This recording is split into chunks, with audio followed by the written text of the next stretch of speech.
이제 나머지 두 가지 학생들의 우수 사례를 한번 발표를 들어보려고 합니다. 첫 번째 학생 우수 사례는요, 신학과 이우겸 학생께서 지금 한번 공유를 해주실 예정인데요. 피어나 크루라는 그 또래 상담자 양성 과정에 참여한 그런 경험들을 한번 소개해 드릴 예정입니다. 그러면 이우겸 학생 앞자리로 모시도록 하겠습니다.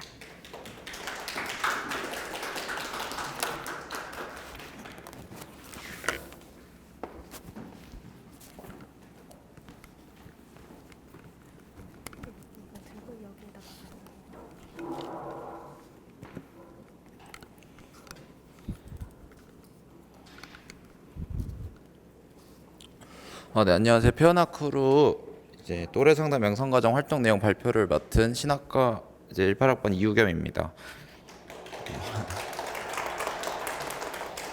앞선 분들은 되게 자세하게 설명 잘 해주셨는데 저는 학생이라서 그렇게까지 못할 것 같고 제가 느낀 솔직한 감정 위주로 천천히 한번 말씀드려 보겠습니다.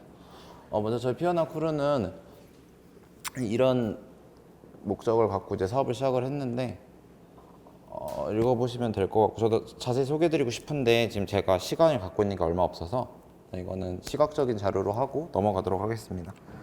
다음으로 저희가 이제 1주차부터 6주차까지 진행을 했는데 각 주차에 뭘 진행을 했고 제가 거기서 뭘 느꼈는지를 간단하게 말을 하면 1회차에는 당연하게도 이제 오리엔테이션을 하고 자기소개를 하고 앙케이트 질문지라는 거를 진행을 했는데요. 먼저 오리엔테이션이랑 자기소개를 하면서 느꼈다는 거는 저는 당연히 이제 관심이 있거나 혹은 장학금을 목표로 많은 학생들이 들어왔을 거라 생각을 했는데 자기 약점을 극복하고 싶어서 이제 이 프로그램에 참여한 학생도 있더라고요. 그걸 통해서 이제 상담이라는 게 보통 상대방을 상담해주기 위해서라고 생각을 하는데 약점을 하고 싶어서 들어왔던 학생을 통해서 이제 상담 이상이 나도 되는구나라는 걸 깨닫게 되었고 이제 앙케이트 질문지라는 게 이제 아이스 브레이킹의 일환으로서 서로 이제 어색한 관계를 좁히기 위해서 진행하는 질문지 같은 건데 한 질문에 대해서 이제 제 주변 지인들이 다른 반응이 나왔는데 이제 왜 그럴까 생각해 보니까 관점의 차이가 나온 것 같아요. 문제 해결을 중심으로 제 답을 바라보느냐 아니면 이제 공감을 위주로 바라보느냐에 따라서 질문이 다르게 나오는 것 같은데 제가 생각했을 때 상담에 있어서는 이제 판단보다는 공감이 더 필요한 것 같아서 저도 앞으로 다른 누군가의 이런 상담을 진행할 때는 판단보다는 공감의 태도를 가져야겠다라고 생각을 했고요. 이제 1회차를 종합적으로 하다 보니까 다양한 입장이 존재하고 절대적인 거는 상담에서 존재하지 않고 항상 상대적이기 때문에 판단하기보다는 경청하고 존중해 주는 게 상담사한테 필요하다 느꼈습니다. 2주차에는 이제 오감을 통한 발달 수준 확인, 그러니까 내가 가장 최초의 기억이 어느 그 오감에 치우쳐져 있나라고 했는데 저희를 가르쳐 주신 교수님은 냄새라고 하셨고 저는 시각이었거든요. 근데 제가 기억이라고 하면 사람들이 보통 시각과 청각만 생각을 하는데 오감을 얘기하시니까 되게 신선하게 다가왔던 것 같아요. 그다음으로 이제 개인 심리 상담 이론이라는 걸 배웠는데 상담가들이 자신의 이론을 전개하는 데 있어서 중요한 점이 어렸을 때 트라우마라고 하거든요. 그러니까 이걸 내가 트라우마가 있더라도 이걸 좋게 발전시킬 수 있겠다라고 생각할 수도 있었지만 저는 좀 다르게 생각해서 내가 상담을 배우거나 학습하는 데 있어서 중요하게 생각하는 게 어쩌면 내가 어렸을 때 배웠던 그런 트라우마에 영향을 받았을 수도 있겠다. 그래서 내가 중요하다고 생각하는 것도 상대방에는 아닐 수도 있고 또 내가 아니라고 생각하는 것도 상대방에게 중요할 수 있으니까 그 점에 있어서 되게 조심스럽게 다가와야겠다라고 생각을 했습니다. 마지막으로 이제 좋아하는 사람과 싫어하는 사람도 역시 마찬가지였는데 좋아하는 특징 3가지, 내가 싫어하는 점 3가지를 적어봤는데 다 적고 나니까 그 모습이 모두 제 안에 있는 거예요. 그러니까 제가 생각하는 것은 이제 제 경험을 벗어날 수 없다라는 걸 2회차에서 느꼈는데 그렇다 보니까 앞선 1회차처럼 내가 내 생각이 무조건 맞아라고 하기보다는 내 생각이 혹시 내 어렸을 적 경험에 휘둘렸던 건 아닐까라고 돌이켜보는 시간이었던 것 같아요. 그래서 상대방이 어떤 걸 중요하다고 여겼을 때 저와 그 점이 다르다면 상대는 어렸을 때 그 기억이 있어서 저걸 중요시 여기구나 라고 존중해 줄 수 있어야겠다. 그게 상담사에게 필요하겠다라고 느꼈고 이제 3회차는 아론 백이라는 분을 배웠거든요. 근데 아론 백이라는 거는 기존에는 상담사들이 이제 공감 위주로만 했는데 아론 백은 그 사람의 우울한 환경을 계속 들어주기보다는 그 사람이 자신감을 가질 수 있도록 강점 위주로 얘기를 한번 해보자는 그런 분이었거든요. 근데 저도 돌이켜보니까 확실히 어렸을 때 부정적인 생각을 한 번 빠지게 되면 계속 하게 되는데 누군가가 그 사고의 회로를 틀어서 긍정으로 돌리면 또 자신감이 붙어서 잘 할 수 있었던 것 같아요. 그래서 혼자서는 반복적으로 계속 부정적인 사고를 빠질 수밖에 없으니까 그런 사고를 보면 또래 상담가로서 먼저 다가가서 긍정적인 사고로 바꿔줘야겠다라고 생각을 했고, 그 다음은 이제 뱀의 뇌에 대해서 배웠는데, 사람이 극심한 트라우마에 시달리면 일반적으로 해마에 저장되는 기억이 이제 생존과 관련된 분야로 저장된다 하더라고요. 그러면 이성적인 판단이 불가하고 감정적으로 사람이 움직이기 때문에 뱀의 뇌가 열렸다고 하면 그때는 이제 대화를 시도하는 게 아니라 그냥 기다리고 사람이 안정적인 상태가 될 때까지 이름을 불러주면서 기다리는 게 필요하다 하더라고요. 상담은 그 다음에 진행되어야 된다고. 그래서 아론백이나 이제 뱀의 뇌 얘기를 들으면서 느꼈던 거는, 그냥 상담사한테 필요했던 거는 문제를 자꾸 해결해 주려고 막 이렇게 지시하는 게 아니라 그냥 기다려 줘야겠다. 어차피 답은 그 사람이 스스로 알고 있기 때문에 아론백이 했던 방법은 자신감을 심어주는 거고, 뱀의 뇌는 기다리는 거잖아요. 그러니까 내가 내담자를 믿어주고 기다려야겠다. 그 사람이 할 수 있는 것을 믿어줘야겠다. 나는 보조만 역할만 해야겠다라고 느꼈습니다. 마지막으로 이제 4회째는 해결 중심인데, 아론백 그분이 하셨던 것처럼 해결 중심은 할 수 있는 걸 찾아보는 거였어요. 너가 힘들구나, 뭐뭐하구나, 감정에 집중하기보다는 뭘 할 수 있고 너의 능력이 뭐고 이거를 이제 중점적으로 대화를 하는 건데, 사실 사람이 엄청 급박한 상황에 몰리면 할 수 있는데도 없는 상황에 내가 할 수 없다라고 생각하는 경우가 많잖아요. 근데 제3자 입장에서는 보이니까 지적하기보다는 이런 방향성도 있어라고 보여주는 거라고 저는 배웠는데, 확실히 환자에 따라서는 무조건 공감해주기보다는 그런 자신감을 심어주고 방법을 일깨워주는 게 필요하다라고 느꼈고요. 그다음에 다음으로 2명씩 짝을 이루어서 이제 실제로 강점 중심 대화를 실습을 해봤는데, 그 제 짝이 제가 잘 모르는 거라서 함부로 못하겠다라는 거예요. 그래서 저는 그냥 배운 대로 하면 되는 거 아닐까 하고 생각을 해봤는데, 더 깊게 생각해 보니까 내가 이론적으로만 알고 있는 거를 나 알고 있어라고 쉽게 했다가 상대방이 다칠 수도 있는 거잖아요. 그래서 앞으로 상담을 진행할 때 있어서 그냥 내가 알고 있으니까 하면 되겠지라고 하는 것보단 한 번 더 생각해보고 그 사람 입장에서 생각해보는 태도가 필요하겠다라고 느꼈습니다. 그래서 4얘기를 하면서 내가 그동안 배워왔던 것이 확실히 되게 작은 분야에 있구나. 내가 아직까지도 배울 게 더 많으니까 내가 이 프로그램을 끝났다고 자신감을 갖는 것도 물론 중요하지만 여전히 더 관심을 갖고 더 많이 배워야겠다라고 느낀 게 4회차였고요. 5회기는 이제 활동 중심을 했는데, 이제 춤을 추거나 아니면 미술 활동으로 해서 심리 치료를 해봤어요. 그래서 처음 시간에 이제 몸을 움직이는 쪽에 심리 치료를 해봤는데, 춤을 추는 걸 했었거든요. 근데 춤을 출 때 처음에는 사람이 다 쭈뼛쭈뼛 하고 있는데 한 사람이 나오니까 좀 분위기가 되게 풀어졌단 말이에요. 그래서 이게 상담사한테 늘 하는 게 문제를 해결하지 말고 내담자를 기다려주라고 하는 거긴 하지만, 또 내담자가 상담이 필요한데 도움을 요청하지 못하는 경우도 있거든요. 그런 걸 잘 구별해서 필요한데 다가오지 못하는 내담자는 먼저 다가가서 상담을 진행해 주는 것이 또 그것 역시 필요하겠다고 느꼈고요. 이제 미술 치료에 있어서는 저희가 인형을 만들어 봤어요. 나에게 위로가 되는 인형은 어떤 모양, 외형을 가졌을까를 해서 해봤는데 다 다르게 나온 거예요. 근데 거기도 또 정답이 없고 다 각자만의 이유가 있더라고요. 그래서 너무 당연한 거긴 하지만 상담에 있어서 이게 사람마다 다 다른 걸 갖고 있으니까 내가 그동안 배운 방식들이 다 각자의 장단점이 있고 맞는 사람과 안 맞는 사람이 있으니까 사람을 잘 구별해가지고 그 사람에게 필요한 걸 써야겠다. 그만큼 내가 내담자에게 더 많은 관심을 기울여야겠다라는 거를 느낀 게 이제 5회차였습니다. 6회기는 이제 앙케이트 질문지를 갖고 와서 나누는 시간이었어요. 주변의 반응이 어떤 게 있었는지 그 참여한 인원들과 또 제 짝으로 데려온 제 주변 지인들 그리고 그분들의 지인들에게 소개하는 시간이었는데, 내가 나를 안다고 이거 모르겠지, 이 사람은 이걸 모르겠지를 했는데 그 사람은 그걸 아는 경우가 되게 많더라고요. 그래서 내가 나를 전부 다 안다라고 생각하지 말고 내 상대방이 뭘 알고 있는지 단언하지 말고 그 사람이 보는 나는 어떤 모습일지, 또 그 사람이 알고 있는 나는 어떤 모습일지를 대화를 통해서 한 번 더 확인해 봐야겠다. 단정 짓지 말고 대화를 통해서 알아가는 과정이 필요하겠다라고 느꼈습니다.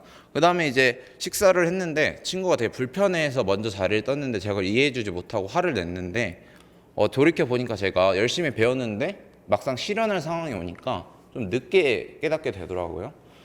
그래서 한 번 더 내가 돌아보고 내 부족한 점을 채워 나가야겠다. 이게 6회차로 이 프로그램 끝이지만 저는 계속해서 더 공부하고 노력해 가야겠다라고 느꼈습니다. 그래서 왜 하게 됐냐면 처음에는 이제 장학금을 목표로 당연히 들어왔는데 하다 보니까 이제 프로그램 구성이 너무 좋아서 뭔가 하나씩 매주마다 새로운 걸 매 회기마다 배워가는 게 너무 좋더라고요. 그래서 처음에는 장학금이었지만 나중에는 내가 다음 회기는 뭘 배울 수 있을까? 이번 시간에 내가 어떤 걸 발견할 수 있을까에 더 관심이 쏠려서 더 열심히 하게 된 것 같습니다. 이런 건 뭐 저희가 활동한 내역인데 이제 청소에는 저희가 왼쪽에 있는 사진처럼 모여서 교수님께 배고 실습을 해보고요. 이건 5회기에 진행했던 춤이라든지 아니면 이제 6회기에 진행했던 앙케이트 질문지 나누는 거고 이건 제가 회기 끝나고 나서 이제 잘 맞췄다고 사진 찍은 사진입니다. 그다음에 프로그램의 장점은 먼저 이론의 정밀한데 보통 이제 이 프로그램에 들어오는 사람들은 당연히 관심이 있어서 들어오겠지만 고등학교나 대학교 입학해서 1, 2학년까지는 되게 기초적인 것만 배운단 말이에요. 근데 이 프로그램은 되게 구체적인 아까 아론백이나 개인 심리 상담 이론이나 이런 좀 보다 정밀한 이론을 알려주면서 그냥 대강적인 개념만 알고 있던 거를 조금 더 구체적으로 알 수 있게 해줬고, 두 번째로 시각의 다양한데 다양한 과에서 다양한 이제 조건에 있는 사람들이 와가지고 각자 자신의 생각을 얘기하다 보니까 저렇게도 생각할 수 있겠구나라고 좀 폭이 넓어지는 효과가 있었고요. 그다음에 이론의 실천하는 저희가 매 회기 끝날 시간마다 실습을 해보거든요. 옆에 짝이랑. 근데 머리로 아는 거랑 직접 행동으로 하는 거랑 다르잖아요. 근데 머리로 배운 걸 직접 행동으로 하면서 이게 이렇게 적용되는 거구나, 이렇게 말해야겠구나를 좀 더 깊이 알 수 있었고, 마지막 그 다음에 동기부여는 이게 차등으로 장학금이 지급되는데 중간에 어떻게 늘어질 수 있는데 목표라는 게 생기니까 저도 늘어지지 않고 끝까지 열심히 할 수 있었고, 마지막으로 친밀한 분위기입니다. 교수님이 너무 잘 인도를 해주셔서 자칫하면 딱딱한 이론 수업으로 끝날 수 있었는데 대화하고 서로의 그 관점을 알아보고 실제 적용해보는 좀 부드러운 분위기 속에서 진행되다 보니까 확실히 더 집중도 잘 되고 제가 흥미도 끝까지 잃지 않을 수 있었습니다. 프로그램의 보완점은 굳이 아쉬운 점을 뽑아본 건데, 먼저 인쇄물은 한꺼번에 나눠주다 보니까 놔두고 오는 경우가 생기더라고요. 그래서 PDF 파일로 주거나 아니면 센터에서 보관하고 그 매 회기마다 줬다가 다시 반납하는 시스템을 하면 좋을 것 같고요. 일정 안내는 일정표가 짜여져 있었을 텐데 이게 저희가 전달을 받는데 좀 오류 사항이 있어가지고 언제 하는지 잘 모르겠더라고요.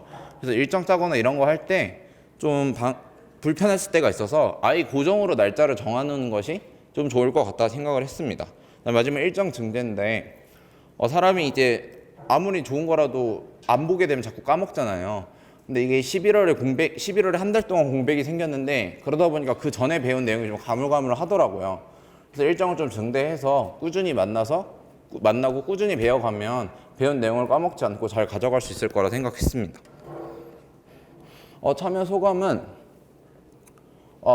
앞서 말했다시피 저는 원래 장학금만 목표로 들어왔는데 제 목표보다 더 많은 것을 배울 수 있어서 되게 좋았던 것 같아요. 가장 좋았던 건 시각의 다양한데 상담이라는 게 제일 중요한 게 공감이고 절대적이 없다는 걸 인정하는 건데, 실제로 프로그램을 통하면서 이제 다른 사람들을 만나고 얘기하다 보니까 정말 상담에서 절대란 건 없고 상대가 되게 중요하구나, 공감이 중요하다는 걸 깨닫게 되었고, 그 다음에 그래서 발표를 승낙할 때도 내가 이렇게 좋은 걸 경험했듯이 다른 학우들도 좋은 경험을 했으면 좋겠다라는 목표로 발표를 승낙하게 되었습니다.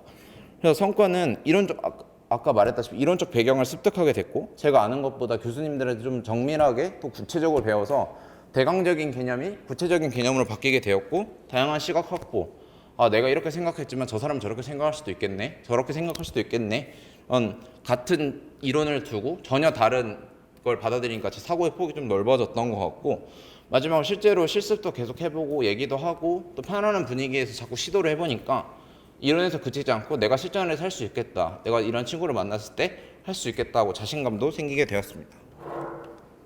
제 발표는 여기까지입니다. 감사합니다. 예, 발표 감사합니다. 자, 첫 번째 학생의 발표를 잘 들었고요. 두 번째 학생 발표 진행하도록 하겠습니다. 이번 발표는 H+ 인성인지 인진 과정에 참여했던 학생인데요. 기독교 교육학과 이슬 학생입니다. 박수로 부탁드리겠습니다. 네, 발표 진행하도록 하겠습니다. 네, 안녕하세요. 저는 H+ 인성인재 인증 과정에 참여하고 있는 이슬입니다. 네, 화면에 보이는 사진 속에서 저를 찾으실 수 있을까요? 네, 맞습니다. 맨 앞에 있는 사람이 바로 저인데요. 해당 사진은 작년 인성인재 오리엔테이션에서 각 조들이 조별 미션을 잘 수행할 수 있도록 도와주고 있는 저의 모습입니다. 사진보다는 실물이 더 나은 것 같죠? 네, 발표의 마지막 순서로 이 분위기를 전환하고자 한번 말씀드려본 것인데 반응 감사합니다. 지금 많이 떨리는데요. 네, 하지만 항상 주님 붙들며 도전했던 저로서 지금부터 담대하게 발표 진행해 보도록 하겠습니다. 오늘 제가 이 자리에 선 이유는 제가 지난 한 해 동안 인성인재 인증 조건을 맞추기 위해 어떤 활동들을 하였는지 말씀드리기 위함입니다. 다음과 같은 순서로 본격적으로 진행해 보도록 하겠습니다. 첫 번째로 H+ 인성인재 양성 과정이 어떤 과정인지에 관하여 말씀드리고자 합니다. H+ 인성인재란 기독교적 가치관에 기반하여 전인적으로 자기를 성찰함으로써 이해하고 타자와 공감적으로 소통하며 공동체와 지역사회를 위해 봉사하는 화합형 인성인재를 말합니다. 즉, 이는 서울신학대학교가 추구하는 인재상으로 인간과 인간을 연결해주는, 사람과 세상을 연결해주는, 나와 하나님을 연결해주는 인재를 기르는 과정인 것이죠. 그러면 최종 인증을 받으려면 어떻게 해야 하고 어떤 혜택들이 있을까요? 간단하게 두 조건으로 나타내 볼 수 있습니다. 재학 생활 중에 인성 관련 교과목 11학점을 이수하고 인성 관련 비교과 프로그램에 11회 이상 적극적으로 참여하면 됩니다. 이 두 조건을 모두 만족했다면 인증심사위원회의 인증심의를 거쳐 최종 수료자가 선발됩니다. 그 후 최종 수료자는 전교생 앞에서 총장님께서 주시는 인증서를 인증장학금과 함께 받게 되죠. 또한 인성인재 과정의 장학 혜택은 졸업 시에만 제공되는 것이 아니라 매년 각 학년별 우수 이수자를 선정하여 장학금이 지급되고 있습니다. 이번에는 두 조건을 세분화하여 말씀드리겠습니다. 우선 인성 관련 교양 교과목 이수 조건입니다. 표를 보시면 총 4가지의 영역으로 나뉘어 있음을 볼 수 있습니다. 이 과목들을 통해 총 11학점 이상을 채우면 되는데요. 이 중 2학점은 교양 필수인 채플로 채워집니다. 이후 남은 9학점의 경우에는 표에 해당하는 과목들을 들으면 되는데 이때 두 조건을 반드시 숙지하여 수강 신청을 해야 합니다. 첫째로 H+ 고전 읽기와 토론 영역에서는 무조건 한 과목 이상을 이수해야 합니다. 해당 영역을 지금 살펴보시면 총 7과목이 있는데요. 이 중 한 과목 이상을 꼭 이수해야 합니다. 둘째로는 인간과 가치 영역과 H+ 휴먼 공동체 영역에서 과목을 선택하여 나머지 6학점을 이수하면 됩니다. 저의 경우에는 H+ 고전 읽기와 토론 영역에서는 영미문학과 사랑이야기 과목을 수강하면서 고전 문학이 담고 있는 삶의 지혜를 배울 수 있었습니다. 또한 인간과 가치 영역에서는 인간과 윤리 과목을 통해 윤리적 존재로서의 인간 가치를 깨닫게 되었고, 인성과 미래인재 과목을 통해서는 공감과 겸손을 겸비한 미래의 인재상에 대해 알게 되었습니다. 마지막으로 H+ 휴먼 공동체 영역에서는 인문학 강좌를 수강하였는데요. 가상현실을 통한 새로운 형태의 공동체의 등장 속에서 기존의 교회 공동체는 어떠한 방향으로 나아가야 할지를 고민해보는 시간이 되었습니다. 다음은 인성 관련 비교과 활동 참여 관련한 세부 내용입니다. 이번에도 우측에 표가 있는데요. 학교 내 다양한 센터에서 진행하는 프로그램들로 구성되어 있음을 보실 수 있습니다. 비교과 영역 이수 세부 조건은 필수적으로 PAI 검사를 하고 그 결과를 바탕으로 학생상담센터에서 해석 상담을 받으면 됩니다. 물론 동기들 중에는 이 검사를 하는 것이 귀찮고 상담을 받으러 가는 건 더더욱 귀찮다고 말하는 이들도 있습니다. 하지만 그들 모두 검사 이후 해석 상담을 받고 나서는 이거 너무 좋았다. 지금까지 나에 대해서 너무 몰랐다. 정말 좋은 필수 조건이다. 라고 말하고 있습니다. 이러면 나머지 10회를 채워야 하는데 이후 나머지 10회는 최대 2회씩 활동을 인정받을 수 있습니다. 지금까지 H+ 인성인재 양성 과정 관련한 정보를 알려드렸는데요. 지금부터는 정보보다는 저의 솔직한 경험을 말씀드리고자 합니다. 사실 저는 오래된 수험 생활로 인해 무엇인가를 하지 않고 있으면 불안한 사람이었습니다. 남들보다 뒤처지면 어떡하지? 걱정하며 항상 두려움에 떨던 학생이었습니다. 또한 부모님께서 시키는 대로만 했었지 제 의지대로 무엇인가를 해본 적도 없었기 때문에 대학교를 입학하여 방황하는 학생이었습니다. 심지어 저는 흔히 사람들이 말하는 코로나 세대입니다. 다양한 사람들을 만나며 다양한 경험을 해야 하는 1학년인데 OT는 물론 MT 등 모든 대면 접촉이 중단되었던 시기를 겪어야만 했었죠. 그러면서 저의 불안감은 당연히 더 증폭되어만 갔습니다. 네, 여느 때와 다름없이 저는 이제 실시간 온라인 수업을 마치고 그냥 집에서 학교 홈페이지를 보면서 방황하고 있었던 어느 날이었습니다. 우연찮게 H+ 인성인재 양성과정 참여자를 모집하는 포스터를 홈페이지에서 보게 되었습니다. 이때 저는 수동적인 저의 모습을 이겨내고 주도적으로 도전하는 인재가 되고 싶다는 갈망이 생겼고 바로 신청서를 제출하였습니다. 그러면 저는 이 과정을 거치면서 어떤 활동들을 했을까요? 2020년도부터 하여 꾸준히 많은 활동을 하였는데요. 그중 대학 혁신 지역 사업으로 진행된 2022년도 활동들에 관해서 말씀드리겠습니다. 우선 각 활동을 세부적으로 살펴보기에 앞서 제가 참여한 활동들을 한눈에 볼 수 있도록 작성해 보았습니다. 앞서 인성인재 이수 조건에는 두 가지의 조건이 있다고 말씀드렸습니다. 이에 제가 인증 조건을 맞추기 위해 참여한 비교과 영역과 교과 영역을 작성해 보았습니다. 인성 관련 교과목 이수와 관련한 깨달음은 앞서서 말씀드렸기 때문에 이번에는 비교과 프로그램과 서포터즈 활동 경험을 말씀드리고자 합니다. 물론 서포터즈 활동의 경우에는 인증 조건에는 포함되지 않습니다. 하지만 대학 혁신 지원 사업으로 진행되었기 때문에 함께 발표하고자 합니다. 먼저 비교과 프로그램 활동 참여입니다. 이는 PPT 7페이지의 프로그램명을 같이 보시면 제가 어떤 이수 조건을 만족시켰는지 이해가 더 잘 될 것입니다. 첫 번째로 저는 백설공주 이야기를 각색한 한 편의 희곡을 창작하여 문학상 공모전에 참가하였습니다. 그 과정 속 저는 풍요로운 정서 함양과 상상력 증진의 기회를 얻을 수 있었습니다. 두 번째로는 PAI 검사를 진행하고 해석 상담을 받았습니다. 성격 평가 검사인 PAI 검사를 통해 저의 인성의 전반적인 부분을 확인하였는데요. 더 나아가 해석 상담을 통해 제가 외면하고 있었던 저의 어두운 그림자를 직면할 수 있었고 이를 어떻게 극복하면 좋을지도 고민해보는 시간이 되었습니다. 세 번째 활동으로는 H+ 고전 읽기 토론 대회에 참가한 경험입니다. 민주주의 사회에 왕실이 필요한가? 라는 논제로 토론 대회가 진행이 되었는데요. 이를 준비하기 위해 몽테스키웨의 법의 정신이라는 고전을 읽었고 이를 통해 합리적인 근거를 제시하여 상대편 주장에 논리적으로 반박할 수 있었습니다. 이 과정 속 논리력, 분석력 그리고 의사소통 능력을 기를 수 있었습니다. 네 번째 활동으로는 H+ 튜터링 활동입니다. 이 프로그램을 통해 약 3달간 매주 1회 이상 후배와 만남을 가짐으로써 전공 관련 학습은 물론 학교 생활에 전반에 도움을 주었습니다. 처음에는 근데 너무 어색했습니다.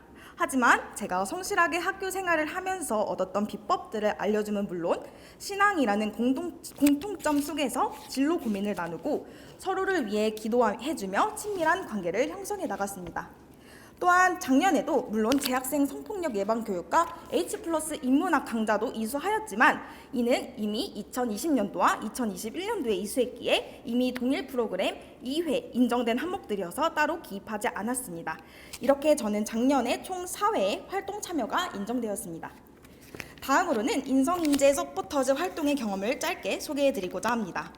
제가 코로나19의 상황 속에도 불구하고 선배님과 교수님으로부터 도움을 받아 즐거운 대학 생활을 할 수 있었던 것처럼 저도 후배들에게 도움을 주고자 지원하게 되었고 공식 SNS 계정을 통해 인성인재 양성 과정과 관련한 정보들을 지속적으로 공유하였습니다. 이를 위해서 영상 촬영의 시간도 주기적으로 가졌습니다. 그 외에 첫 번째 첫 대면 오리엔테이션, 첫 수료자 인증식 그리고 성과 공유회에도 참여하였습니다. 또한 교육혁신원에서 H+ 인성성찰 에세이 공모전과 인성실천 프로젝트 공모전이 진행되었는데요. 저의 경우에는 에세이 공모전에 참여하여 저의 인성을 전반적으로 성찰해보는 시간을 가졌습니다. 이후 두 공모전의 시상식과 성과 공유에도 물론 준비에 참여했습니다. 이처럼 2022년도에 다양한 행사들이 진행되었는데요. 이를 위해 정기회의에 항상 참석하여 다양한 의견들을 제시하는 등의 노력을 하였습니다. 저는 작년 한 해 동안 다양한 활동들을 진행하였는데요. 가끔 저에게 이런 질문을 하시는 분들이 계십니다. 너무 시간 낭비 아니야? 언제 공부해? 이런 말씀을 합니다. 이와 관련해서 H+ 인성인재 과정 1회 모집부터 현재 지금까지 참여하는 학생으로서 장학금 혜택을 제외한 진짜 장점을 말씀드리고자 합니다. 첫 번째로 교과와의 연계성입니다. 고전 읽기 토론대회, PAI 검사, 그리고 튜터링 활동의 경우에는 학기 중에 수강하는 과목들과의 연계가 되어 저절로 예복습이 가능합니다. 또한 저는 대학 생활에서 가장 중요한 것은 누가 더 많은 경험을 해보는가라고 생각합니다. 따라서 다양한 비교과 프로그램에 참여함으로써 도전의 기회를 얻을 수 있음은 물론 그 과정 속 다양한 사람들을 만나고 다양한 역량 강화도 이룰 수 있었습니다. 그렇다면 아쉬운 점에는 무엇이 있을까요? 저는 인성인재 서포터즈로서 동기와 후배들을 만날 때마다 인성인재 과정이 아쉬운 점은 없는지 물어보곤 합니다. 그때마다 공통된 두 가지의 답변을 들을 수 있었습니다. 첫 번째로 현재 교과목 이수 현황과 비교과 프로그램 참여 현황을 한눈에 확인할 수 있는 시스템이 없다는 점입니다. 따라서 참여 현황을 한눈에 볼 수 있는 프로그램이 마련되어 학생들이 자신의 위치를 빠르고 정확하게 확인할 수 있다면 더욱 좋을 것 같습니다. 두 번째로는 인증 조건에 해당하는 비교과 프로그램이 다양하지 않다는 점입니다. 물론 어떻게 보면 현재에도 다양한 프로그램들이 제공되어 있기도 합니다. 하지만 학우들의 답변을 듣고 난 뒤 저도 인성 관련 공모전 참여도 인정 활동으로 포함되어도 좋을 것 같다는 생각이 들었습니다. 왜냐하면 저는 에세이 공모전을 통해서 제가 지금까지 외면해왔던 저의 어두운 면도 마주할 수 있었고 이를 어떻게 극복하면 좋을지 깊게 고민하는 인성 성찰의 시간이었기 때문입니다. 이제 소감을 말씀드리며 마무리하고자 합니다. 네, 갑자기 소감 말한다고 했는데 갑자기 사진이 나와서 뜬금없으시죠? 해당 동물은 어떤 동물일까요? 네, 다 생각하고 있을 거라고 생각합니다. 네, 정답일 거라고도 생각합니다. 네, 맞습니다. 바닷가재입니다. 갑자기 웬 바닷가재야? 라고 생각하실 수 있습니다. 하지만 저는 저를 바닷가재에 비유하고 싶습니다. 왜냐하면 바닷가재들은 처음 만났을 때 승자와 패자가 뚜렷하게 가려질 때까지 영역 싸움을 합니다. 이때 흥미로운 점은 승패가 가려진 이후의 과정인데요. 승리한 바닷가재는 세로토닌의 비율이 높아지고 패배한 바닷가재는 옥토파민의 비율이 높아진다고 합니다.